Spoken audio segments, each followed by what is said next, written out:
Hola, hoy vamos a hablar de... Ay, quiero subir esto, pero no puedo. Vamos a hablar de la regulación de los electrolitos, em, pues por el riñón. Primero vamos a ver el potasio.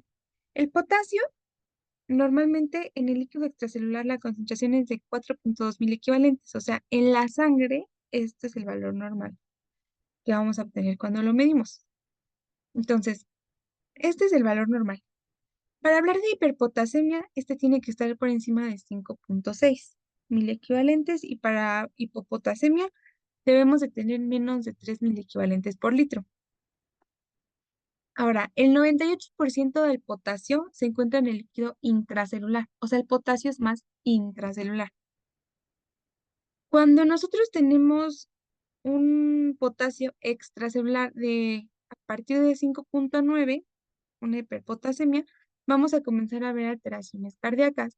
Y si este llega hasta 7, podemos ver arritmias, un paro cardíaco o fibrilación. Entonces, en otras palabras, el potasio, altas concentraciones de potasio extracelular son tóxicas. El potasio va principalmente dentro de la célula. Generalmente nosotros en la dieta, en un día consumimos 100 mil equivalentes de potasio. Y esto va a ser principalmente eliminado por la orina.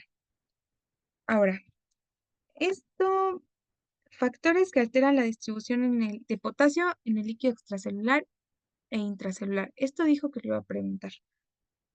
Entonces, em, pues, ¿qué va a determinar el potasio extra e intracelular?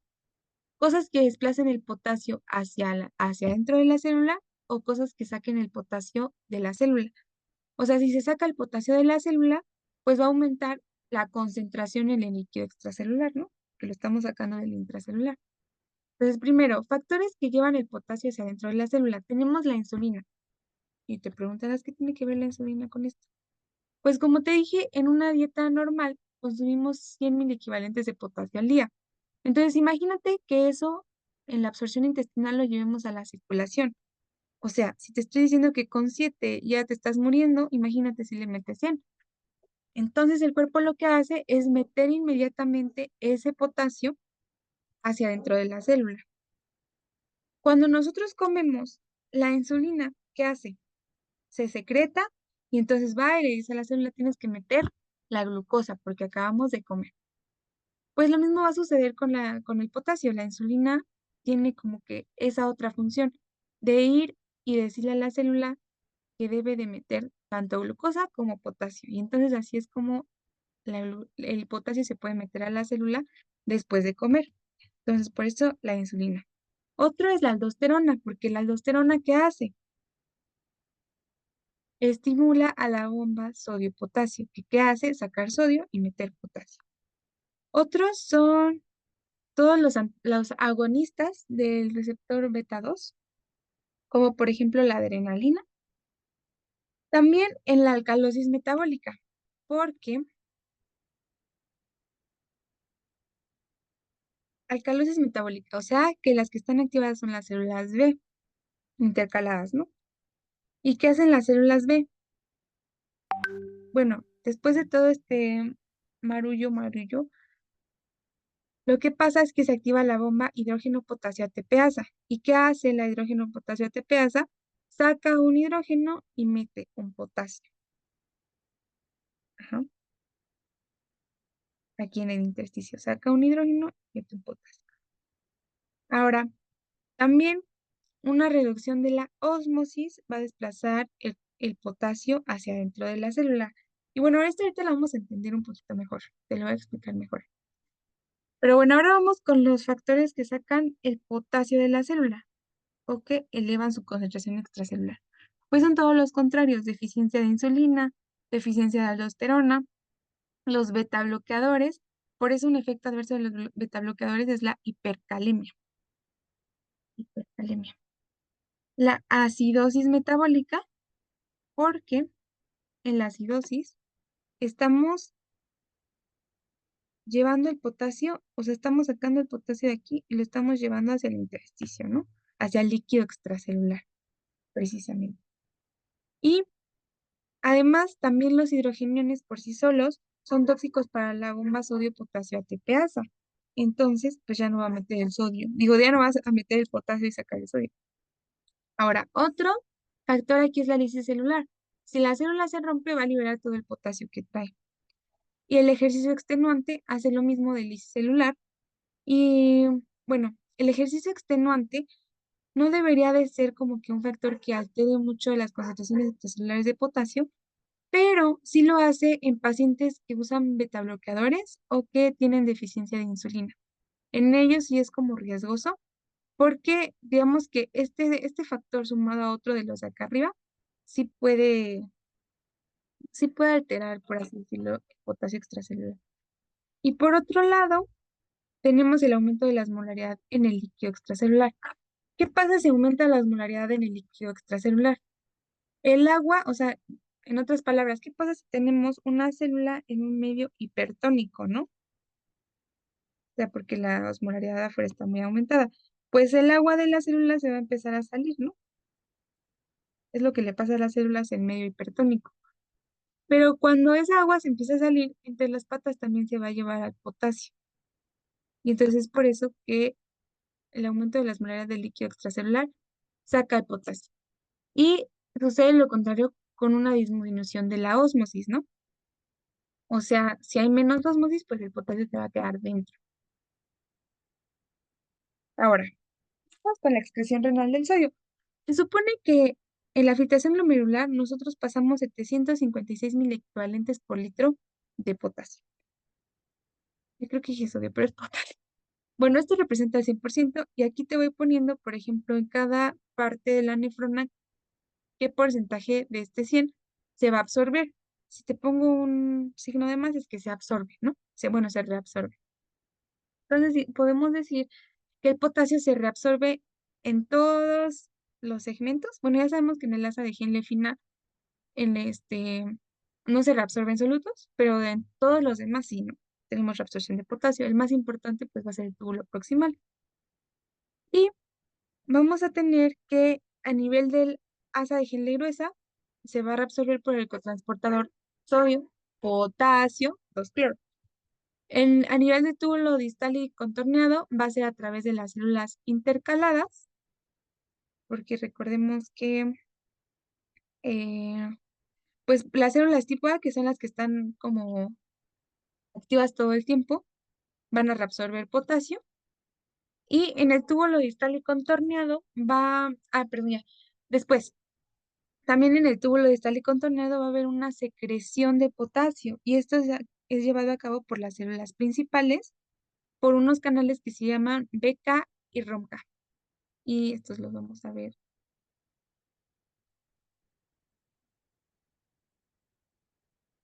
Regreso al dibujito que hice de la célula principal.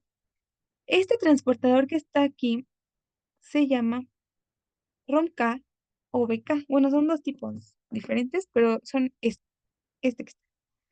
Entonces, lo que sucede es que cuando la bomba sodio-potasio ATPasa mete el potasio, después este va a ser sacado a la luz, porque esta es la luz, por estos canales BK y ROMK. Entonces, podemos decir que a nivel del túbulo distal y túbulo colector va a haber una secreción de potasio a través de estos canales de potasio que están en la célula principal, ¿no? Y por ejemplo, por eso decíamos que un aumento en la aldosterona causa que metamos potasio a la célula, porque a este nivel la aldosterona activa más esta bomba, mete el potasio, que lo mete lo hace intracelular, y después, ya después, este es secretado, ¿sí? Por BK y ROMK, que es este. Después, bueno, se supone que ya si hicieras la suma de todos estos porcentajes, que obviamente no tienes que aprender, ni siquiera estos números, nada más para que tengas como una idea, es del 12%, ¿no? Ahora, factores que estimulan la excreción de potasio. Tenemos un aumento en el potasio en el líquido extracelular. Obviamente, si tienes más potasio en el líquido extracelular, lo vas a querer sacar. lo vas a querer sacar y por dónde lo vas a sacar, cuál es el lugar principal por donde se elimina el potasio por la orina. También un aumento en la aldosterona, porque ya vimos que en la célula principal, o sea, sí, la aldosterona lo mete a la célula, pero después lo sacan el BK y el ROMK. Y por último, un aumento en el flujo tubular distal. Y ahora los vamos a explicar cada uno. Bueno, y otra cosa que estimularía la mayor excreción de potasio es la dieta alta en potasio, como la de un niño, que los niños comen mucha banana. Ya después. La acidosis, por el contrario, disminuye su excreción, porque ya dijimos que en la acidosis hay reabsorción de potasio por la célula intercalada. Entonces, primero, aumento de la concentración extracelular de potasio. ¿Por qué va a poder aumentar o por qué se va a llevar a cabo este mecanismo? Uno es por la estimulación de la bomba sodio-potasio ATPasa.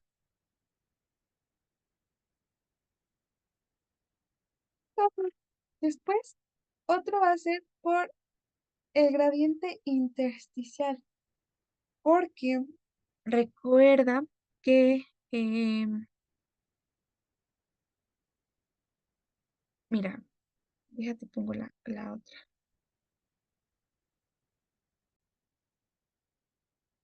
Entonces, dijimos que em, entonces, si se activa más la bomba sodio potasio, por ejemplo, cuando tenemos también un aumento de la aldosterona, que este y este pues van de la mano, pues se van a activar también más los ROMK y los BK, ¿no? Que van a sacar ese potasio que metió la bomba sodio potasio ATPasa. Por eso, es que estos funcionan aumentando la excreción del potasio, ¿no? Porque lo están mandando para afuera, para la luz. Después, también un aumento en el gradiente intersticial. Por ejemplo, si aumenta el gradiente aquí, el gradiente de potasio, va a favorecer que el potasio se meta a la célula, ¿no? Por el gradiente, que pasa de lugar de mayor concentración a uno de menor. Y una vez que se mete, pues también va a ser llevado hacia afuera por el BK y el ROMK, hacia la luz. Otro es la estimulación del núcleo para liberar vesículas que contengan BK y ROMK, obviamente. Y ya. O sea, que haya mucho potasio en la sangre nos va a llevar a todo esto, va a estimular la bomba de potasio ATPasa, también aumentar el gradiente intersticial, aumentar la aldosterona por la glándula suprarrenal y estimular el núcleo. O sea, todo esto tiene como acción la elevación del potasio extracelular. Ahora vamos con la aldosterona. Ya hablamos más o menos de la aldosterona. Se une a su receptor mineralocorticoide, va al núcleo le dice, sí, produce más canales de sodio, pero también le dice, produce más canales de potasio, que ya te hablé el BK y el ROMK. Esos son lo mismo que aquí está representado. Y ya. Entonces, un aumento en el potasio equivale a un aumento en la aldosterona. Y, bueno, aquí se supone que todo esto va a tener también un sistema de retroalimentación negativa, o sea, que cuando secretemos más potasio, el mismo potasio le va a decir a la aldosterona, ya tenemos, ya secretamos el potasio suficiente. Y ahora aquí, por ejemplo, tenemos a la enfermedad de Addison, donde secretamos muy poquito, muy poquita aldosterona. Entonces, en la enfermedad de Addison, ¿qué crees que pase con el potasio? Va a producir una hiperpotasemia. O sea, porque lo vamos a tener aquí, en el intersticio y no lo vamos a estar sacando. Y ahora, vamos con el aumento del flujo tubular distal. El aumento del flujo tubular distal puede ocurrir por una expansión de volumen, por un aumento en el sodio, porque un aumento en el sodio aumenta su filtración glomerular. disminuye su reabsorción proximal. Entonces, si el sodio no se está reabsorbiendo en el túbulo proximal, o sea, lo que es una natriuresis, estaría, o sea, como que no vamos a perder volumen, porque no estamos reabsorbiendo el sodio, el volumen se queda en la luz. Y entonces eso aumenta el flujo tubular distal, o sea, que llegue más volumen al final de los túbulos. Y el último son los diuréticos, que hacen pues prácticamente lo mismo. Inhiben la reabsorción de ciertas cosas que permite que se quede el volumen en la luz y por eso aumenta el flujo tubular distal. Y si recordamos, cuando hablábamos de los factores que permiten la reabsorción, entre ellos está cuánto tiempo pasan esos solutos en la luz tubular, ¿no? Entonces, si aumenta el flujo tubular distal, aumenta su reabsorción. Em, Su reabsorción o su, perdón, ya me equivoqué. Se aumenta el flujo tubular distal, entonces las cosas ya no estarían pasando tanto tiempo en la luz y por eso se secretarían con mayor avidez, por así decirlo. Entonces, por eso el aumento del flujo tubular distal aumenta la excreción de potasio. Y ya. Después tenemos el caso de la acidosis aguda. En la acidosis aguda disminuye la secreción del potasio. ¿Por qué disminuye su secreción? Porque la célula intercalada en la acidosis reabsorbe potasio, entonces reduce su excreción. Y por lo tanto, bueno, y esto ya hemos hablado, que los hidrogeniones son tóxicos para la bomba sodio-potasio ATPasa y también para los BK y los ROMK. Entonces, este, pues eso va a terminar disminuyendo cuánto potasio estamos sacando, porque ya no lo estamos pasando, de un lado a otro. Ahora, también en la acidosis crónica pasa lo mismo y la respuesta es no. No, porque en la acidosis crónica vamos a tener que los hidrogeniones van a empezar a inhibir la reabsorción de sodio, agua y cloro, porque como te digo, los hidrogeniones son tóxicos para las bombas y todo eso, entonces se empieza a inhibir la reabsorción de ciertas cosas y si no se reabsorbe, aumenta su volumen en la luz, ¿no? Porque no lo estamos metiendo, lo estamos dejando todo ahí en la luz, por lo que aumenta el flujo tubular distal y entonces es como esto que dijimos que estimula su excreción. Ajá. Entonces, en la acidosis aguda hay disminución de la secreción, pero en la crónica no hay disminución de la secreción de potasio. Ahora vamos con la regulación renal del calcio. Se supone que nosotros en la sangre tenemos 4.2 miliequivalentes por litro de calcio. Este es solamente el calcio que tenemos como libre, por así decirlo. Porque de todo el calcio que tenemos en el cuerpo, 99% está almacenado en el hueso y solamente 1% está libre. Y ese 1% que está libre, o sea, que está que no está en el hueso, 50% va a estar dentro de las células, 40% va a estar unido a proteínas y 10% va a estar unido a citrato. O sea, es solamente el 50% va a estar en el EC y 50% va a estar en el celular. Ahora, aquí tenemos que ver que cuando hay una acidosis, eh, el calcio que está unido a proteínas tiende a separarse de ellas. Y en una alcalosis, el calcio que está unido a proteínas tiende a unirse con más fuerza a ellas. Entonces, en una hipercalcemia, más bien, en una alcalosis sería al revés. En una alcalosis podríamos ver hipercalcemia. Porque, aquí me equivoqué, en una acidosis, ve, ahí no. En una acidosis,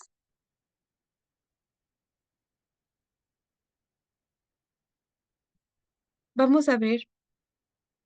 ¿Qué crees? Bueno, a ver, te voy a hacer la pregunta. ¿Tú qué crees que vamos a ver en una acidosis?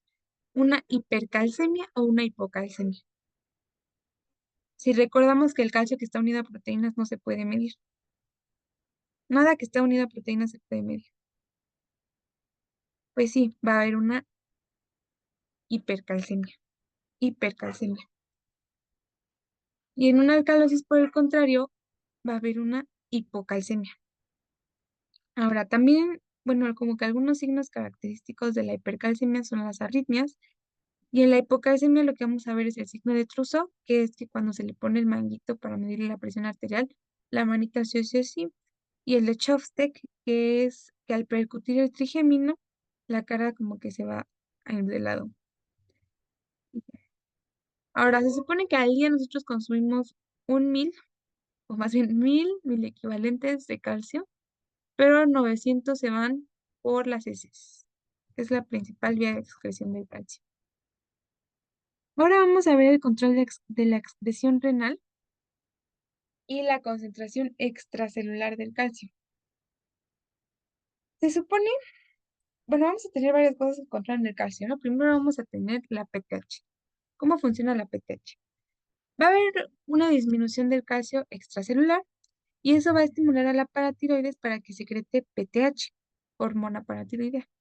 La PTH actúa en el osteoclasto y le dice o la estimula para que empiece a hacer resorción de sales óseas. O sea, que empiece a rascarle al hueso, a rascarle. Y cuando rascas el hueso, pues sacas calcio. Y bueno, aquí es retroalimentación negativa. Cuando el calcio aumenta, se va a inhibir la paratiroides. Ahora, vamos a tener la vitamina D3. Nosotros obtenemos de la radiación solar y de algunos alimentos como el pescado colecalciferol. El colecalciferol en el hígado va a tener una hidroxilación y se va a convertir en 25 hidroxicalecalciferol, porque en esta posición es donde tiene su hidroxilación. O sea, como que yo me lo aprendí porque así lo dijo el profe. Y después esta cosa va al riñón y tiene otra hidroxilación en la posición 1. Entonces, 1,25 hidroxicolecalciferol, o para los cuates le llamamos calcitriol. Este calcitriol es el metabolito activo de la vitamina D. Entonces, lo que hace este metabolito activo es, en el riñón, aumentar la reabsorción de calcio, en el intestino, aumentar la absorción más bien, de calcio y de fósforo. Y al aumentar la reabsorción y absorción de calcio y fósforo, vamos a poder llevar a cabo la calcificación. Ahora, en una persona que tiene falla renal crónica, vamos a ver que al momento de disminuirse la función glomerular, representada por la tasa de filtración glomerular, también se va a perder la capacidad del riñón para hacer el calcitriol. Entonces el calcitriol también va a ir disminuyendo. Entonces, si el calcitriol disminuye, ya no vamos a tener sus efectos, ¿no? Y ya no vamos a reabsorber calcio ni absorber calcio. Por lo tanto, el paciente con falla renal va a ser hipocalcemia. Y ahora vamos a regresar aquí. Como en la RC hay hipocalcemia, la PTH pues va a sentir esta hipocalcemia y va a empezar a secretar PTH, PTH, PTH. Entonces, las células de la paratiroides se van a hipertrofiar y después van a hacer hiperplasia. Entonces, va a tener un hiperparatiroidismo secundario a esa hipocalcemia generada por, digamos que el riñón ha perdido su función de, de hacer el calcitriol, ¿no? El tratamiento para este hipertiroidismo secundario es dar calcitriol para que ya la paratiroides diga, ah, está chido, está chido, está chido, ya no tenemos hipocalcemia. Y también se puede hacer una paraidectomía, porque recuerden que hace hiperplasia, ¿no? Y eso es malo. Pero una paraidectomía haría una hipocalcemia, o sea, regresaremos a lo mismo y tendremos que volver a dar calcitriol. Pero es el riesgo que tenemos porque las células se pueden hiperplasiar. Ya, bueno, ya. Después tenemos la excreción renal del calcio. Prácticamente de aquí en adelante todos los electrolitos solamente se van a reabsorber. De hecho, el potasio es el único que tiene como una secreción, ¿no? Que ya dijimos que es por las células principales. Ahora, también el calcio se va a reabsorber en todas las porciones de la nefrona. En la túbula proximal va a ser por arrastre iónico, por gradiente, por la bomba calcio ATPasa y el cotransportador sodio-calcio. Yo no sé aquí por qué le puse ATPasa, aquí no era. El cotransportador sodio-calcio. Y ya. Después, em, también en el asa de Henle gruesa, también ascendente gruesa, va a ser lo mismo. Y en el túbulo distal y contorneado va a ser solamente por la bomba calcio ATPasa. Ahora,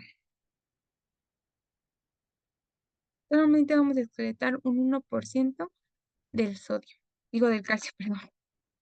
Ahora, en el túbulo proximal les decía que se lleva a cabo por número 1, arrastre iónico. O sea, cuando el sodio y el agua pasan de forma paracelular, se van a llevar entre las patas al calcio. También va a ser por gradiente. Recordemos que la membrana tiene una carga negativa, la membrana celular.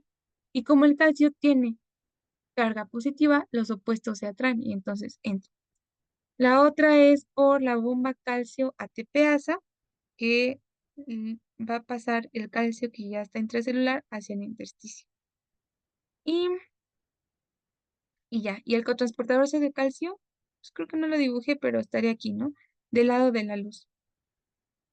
Que mete un sodio, también mete un calcio, y ya después la bomba calcio ATPasa sería el que lo manda al intersticio. Y ya, después en el asa de Henle y la distal, aquí va a ser especial porque su reabsorción va a estar determinada por las hormonas, por la PTH, la vitamina D y la calcitonina. Que la calcitonina no la vimos y por eso no me metí. Pero ve, entonces la PTH, ¿qué hace?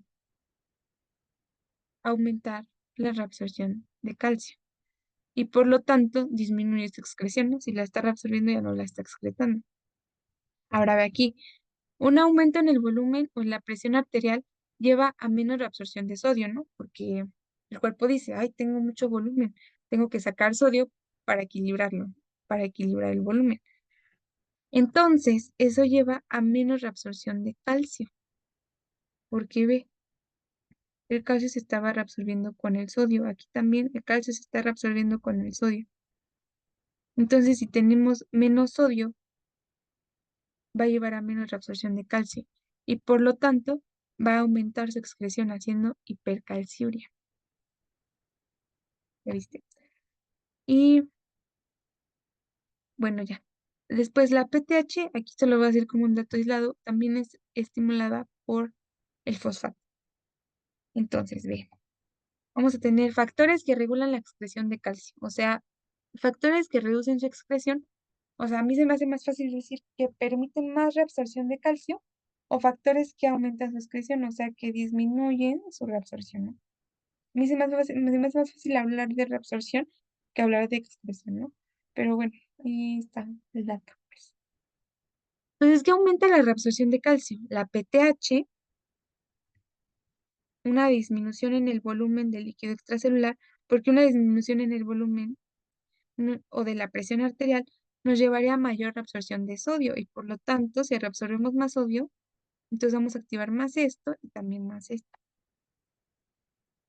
También un aumento en el fosfato, porque te dije que el fosfato estimula la PTH, una alcalosis, porque ya dijimos que en una alcalosis vamos a reabsorber más potasio, o sea, reabsorbemos el bicarbonato con el potasio. Y también la vitamina D3, que ya también hablamos de ella, el calcitriol.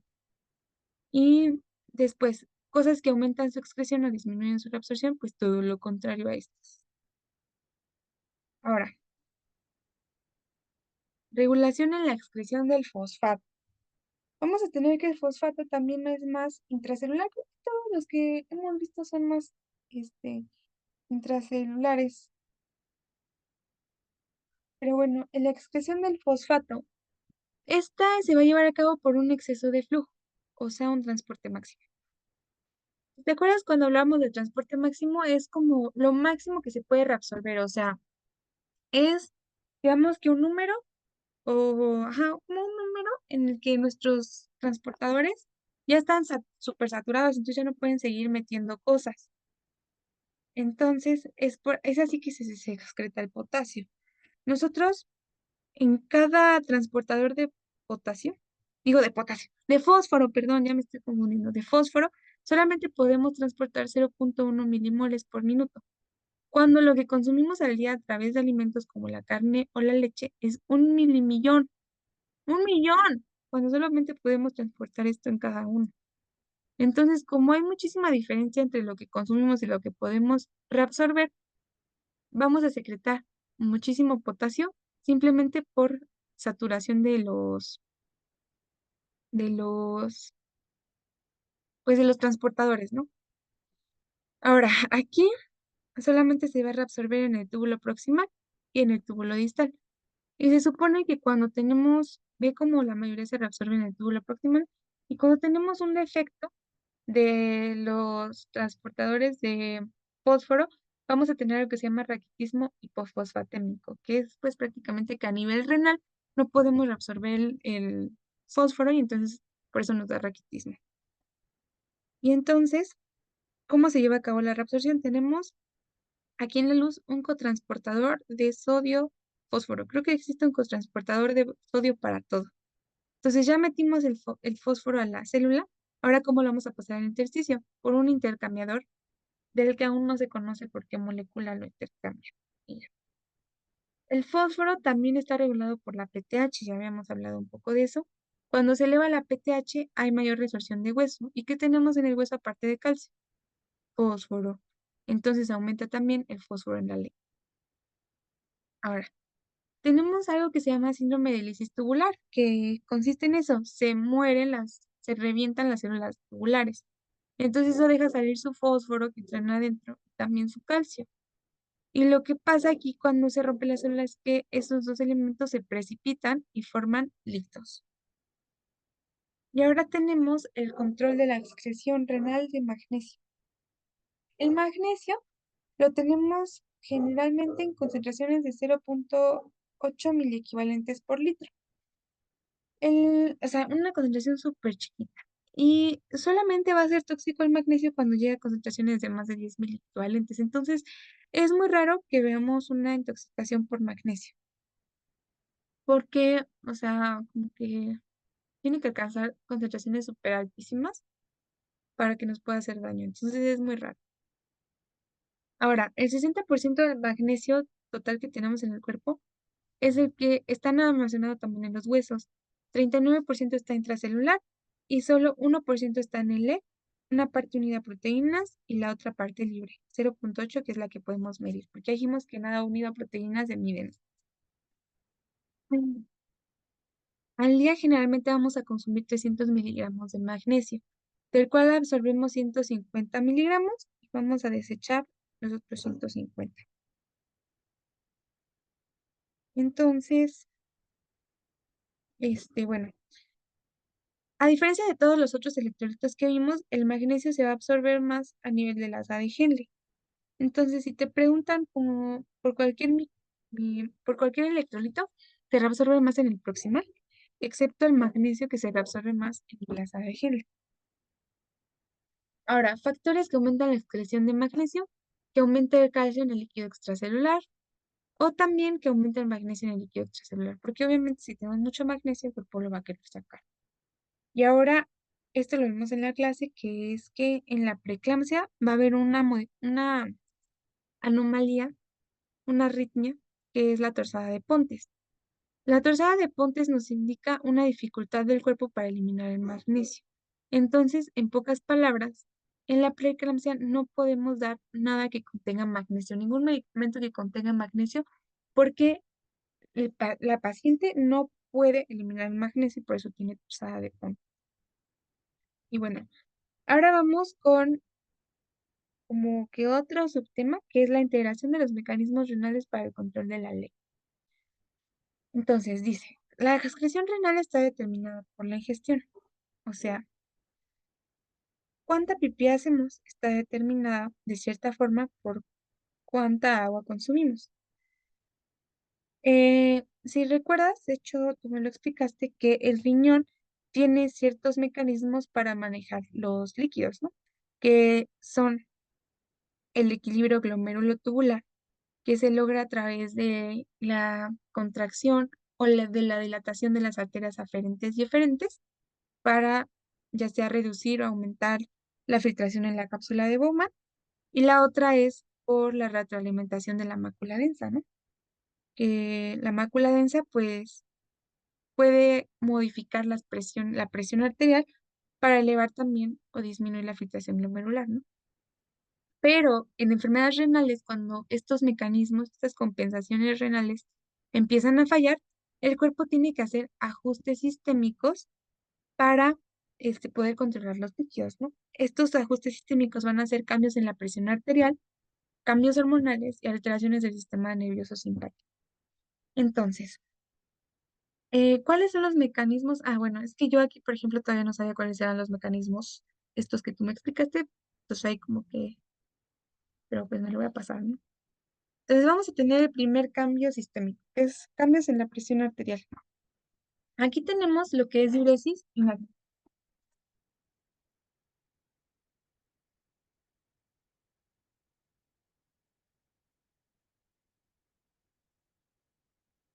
Que, bueno, prácticamente la diuresis por presión es eliminar agua aumentando la presión arterial.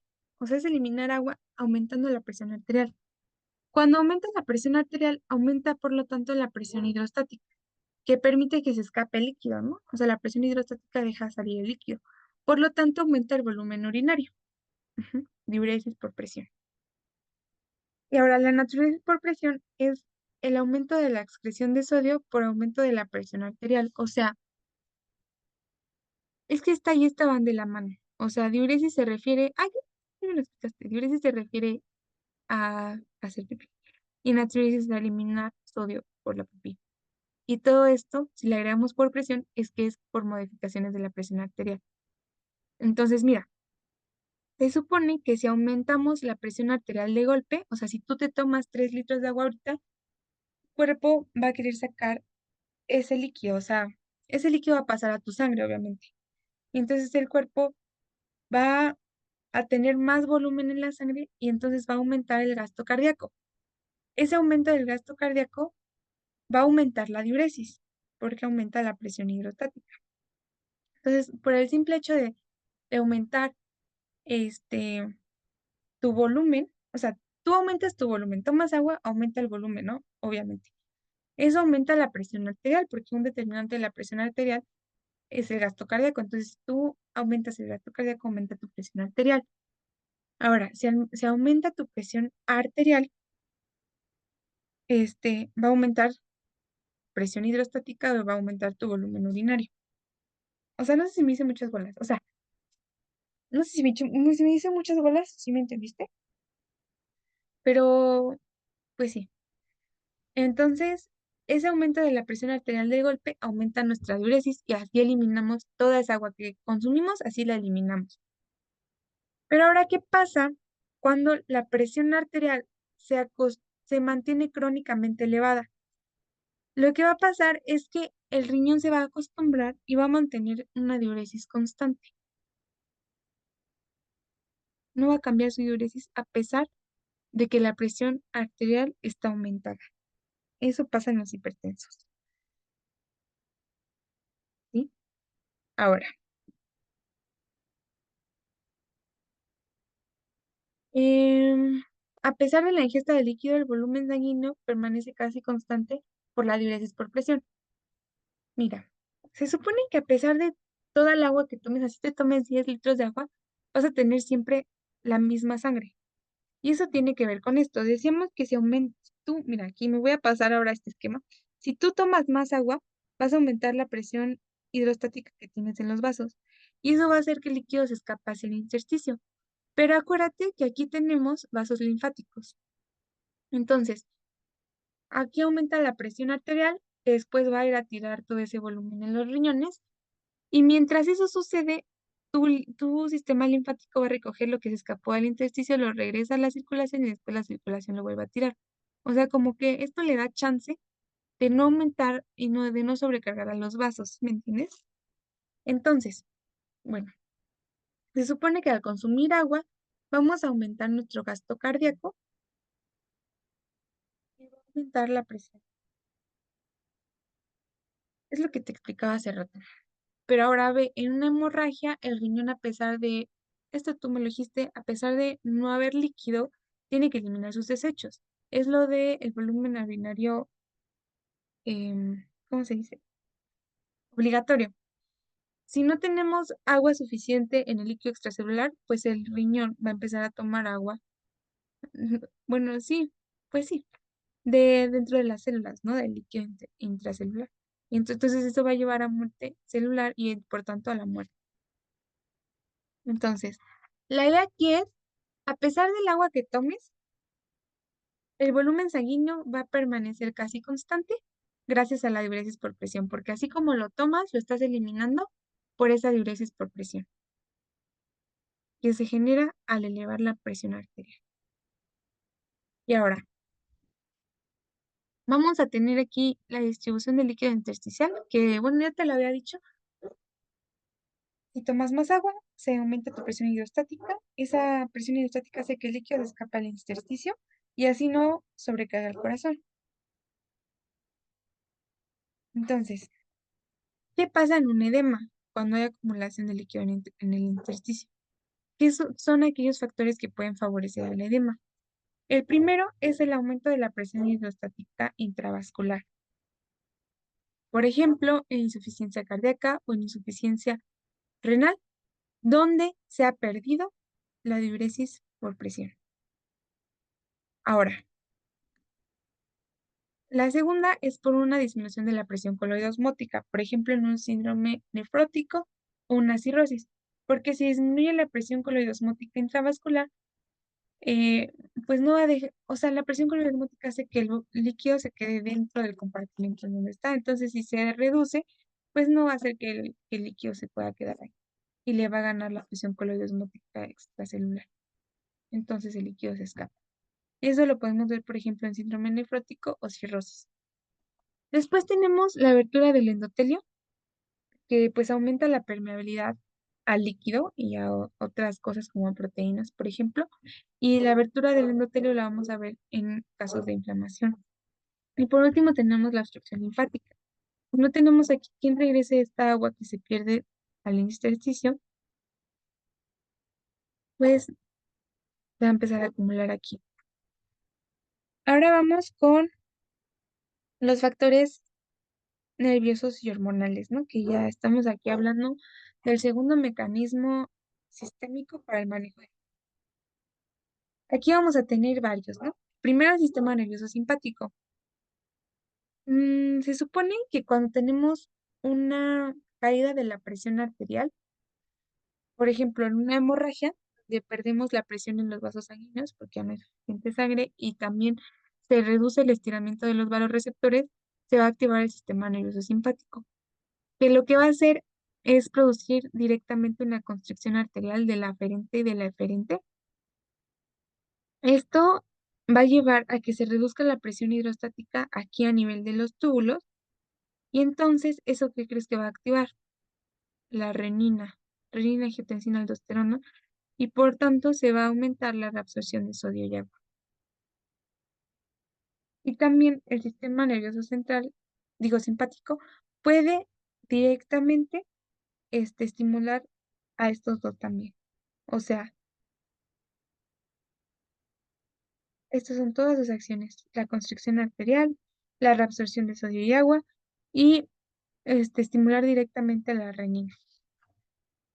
Ahora, la siguiente, el tensionador, que es el más poderoso agente para la reabsorción de sodio. Esto tal vez es pregunta de examen. Más poderoso agente para la reabsorción de sodio, angiotensina 2. Entonces, ¿qué se supone que pasa cuando consumimos más sodio? Pues en primera va a haber más diuresis por presión, para sacar el exceso de sodio. O sea, aumenta el volumen, entonces aumenta la presión que tenemos en los vasos y va a sacarlo, ¿no? Finalmente. Entonces, si tenemos más sodio, obviamente va a estar inhibida el sistema renina-angiotensina. ¿Qué pasa en el caso contrario? Si tenemos bajo sodio, por lo tanto tenemos bajo volumen, tenemos bajo gasto cardíaco y no hay diuresis por presión. Pero en ese caso se activa el sistema renina-angiotensina que favorece la reabsorción de sodio, ¿no? Ahora, en pacientes hipertensos, ellos han perdido la capacidad de reducir su sistema renina-angiotensina-aldosterona. Esto es porque en los hipertensos, em, pues dijimos, tú me explicaste que en la hipertensión hay una vasoconstricción de la arteriola aferente. Entonces, eso va a hacer que reduzca el flujo tubular, bueno, sí, el flujo sanguíneo a nivel de, bueno, de la cápsula de Bowman, por ejemplo. Entonces, eso permite que se filtre más. A ver, espérate, ¿no?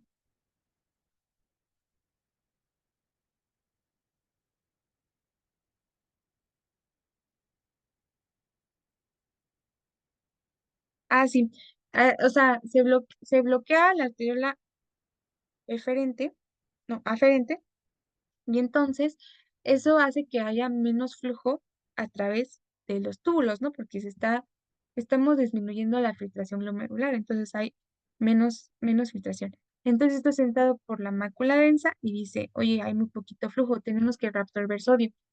Pero entonces eso va a hacer que reabsorber sodio y reabsorber agua va a aumentar el gasto cardíaco y por lo tanto va a aumentar la presión arterial. Entonces el hipertenso está como en un ciclo, porque su arteriola deferente al haber hipertensión se comprime, pero eso hace que la mácula densa se sense menos sodio y menos presión y entonces aumenta la absorción de sodio y agua, aumenta el gasto cardíaco y aumenta más la presión, pero eso vuelve a comprimir a la arteria y así consecutivamente. Entonces ahora sucede lo mismo con la aldosterona. También una hormona aquí que tiene un papel es la ADH, porque al aumentar la ADH pues vamos a modificar cuánta agua hay en el cuerpo. También el péptido natriurético auricular, que pues está en las aurículas, como le dice su nombre, y lo que hace es que cuando este se estira, o sea, cuando piensa que hay mucho volumen, va a inhibir la reabsorción de sodio y también va a disminuir la secreción de renina y angiotensina para que ya no estemos reabsorbiendo sodio y entonces podamos eliminar ese volumen. Ahora vamos a ver trastornos del volumen sanguíneo y LEC, que menciona el Guyton, que podemos resumirlos en tres. El primero es la insuficiencia cardíaca congestiva. Lo que pasa en la insuficiencia cardíaca es que el corazón pierde su capacidad de contraerse bien. Entonces eso disminuye el gasto cardíaco. El gasto cardíaco, si recuerdas, está determinado por el volumen y por la fuerza de contracción del corazón. Entonces aquí si el corazón ha perdido su fuerza de contracción, disminuye su gasto cardíaco. Al disminuir el gasto cardíaco, disminuye la presión arterial. Por lo tanto, se activa el sistema renina-angiotensina-aldosterona y eso hace que aumentemos el volumen para poder aumentar esta presión arterial. Pero sucede un efecto contradictorio. Mira, si nosotros metemos más volumen, al corazón le va a costar más trabajo estar impulsando todo ese volumen. Entonces el corazón se debilita más y entonces se vuelve incapaz de aumentar la diuresis por presión. Y por lo tanto, todo el líquido se empieza a acumular, porque el corazón no tiene la suficiente fuerza para impulsarlo, se empieza a congestionar. Hay una congestión circulatoria y edema pulmonar. Después tenemos el embarazo y la insuficiencia venosa. Estos aumentan la capacidad vascular, o sea, hacen los vasos más grandes. Por ejemplo, en el embarazo la progesterona va a dilatar las arterias, por eso aumenta la capacidad vascular. Eso hace que nosotros tengamos que aumentar el volumen sanguíneo, porque pues el vaso no se puede quedar así, entonces se llena a su máximo. Y entonces aumentar el volumen sanguíneo nos lleva a reducir el gasto cardíaco, porque al corazón le va a costar mucho trabajo estar bombeando tanto volumen. Entonces se reduce el gasto cardíaco y sucede lo mismo que aquí. Al reducirse el gasto cardíaco, se disminuye la presión arterial y se activa el sistema renina-angiotensina-aldosterona. Y la última es el síndrome nefrótico en cirrosis hepática. En el síndrome nefrótico pues vamos a perder proteínas plasmáticas y en la cirrosis hepática vamos a producir menos proteínas. Entonces va a haber como tal una reducción en las proteínas plasmáticas que nos lleva a una reducción de la presión oncótica intravascular y eso ocasiona edema intersticial. Em, Como todo el líquido se está escapando de los vasos al intersticio, disminuye el volumen plasmático y entonces eso hace que se active el sistema renina-angiotensina-aldosterona porque está sensando menos volumen, pero la razón es que todo lo estamos perdiendo en el intersticio. Entonces el sistema renina lo que va a hacer es favorecer la retención de sodio y agua y eso diluye más las pocas proteínas que tenemos intravasculares, además de que va a hacer que predomine la presión hidrostática, que también permite que se escape este, el líquido de aquí de los vasos, favoreciendo más al edema. Entonces también es un ciclo, ciclo, ciclo. Y